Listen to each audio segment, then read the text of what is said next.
ایک تو ڈیجیٹل کیمرے کی تصویر میں ابھی تک علماء کا اتفاق نہیں ہے. یہ تو ایک وقتی ضرورت کے وقت علماء نے اس کی اجازت دی ہے بیانات کے لیے یا الیکٹرانک میڈیا کا استعمال ہے. یہ خام خواہ شو مارنے کے لیے تصویریں لے کے ایک تو اس میں ناجائز ہونے کا پہلو بھی ہے. اب جب مر گئے تو پھر ان کی تصویریں کیوں لے رہے ہو؟ لوگ کہتے ہیں یادگار کے لیے. تو بھائی یہ یادگار کا یہ ہندوانہ طریقہ ہے, غیر مسلموں کا طریقہ ہے. مسلمان اپنے مرحومین کو ان کی تصویریں لگا کے یاد نہیں کرتا. اگر ایسا ہوتا تو سب سے پہلے صحابہ نے نبی کی تصویریں اپنے کمروں میں لگائی ہوتی. کسی صحابی نے محمد صلی اللہ علیہ وسلم کی کوئی تصویر کبھی بھی نہیں بنائی. وہ جانتے تھے کہ یہ یاد رکھنے کا طریقہ نہیں ہے, کیونکہ آج وہ گئے ہیں, کل ہم چلے جائیں گے, ملاقات ہو جائے گی برزخ میں.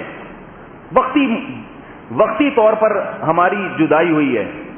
وہ یاد اس طرح رکھتے تھے بھائی ان کی تعلیمات کو فالو کیا جائے, مغفرت کی دعا کی جائے, اور نبی ہیں تو ان پر درود پڑھا جائے. یہ یاد رکھنے کا طریقہ ہے.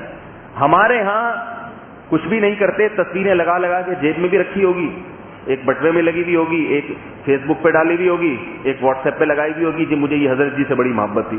باقی نہ ان کے لیے کبھی تصویر کا مسئلہ علماء نے ضرورت کی بنیاد پر, کوئی اس میں حکمت ہو. میت کی تصویر میں کوئی حکمت نہیں ہے, بلکہ اس میں نقصانات زیادہ ہیں.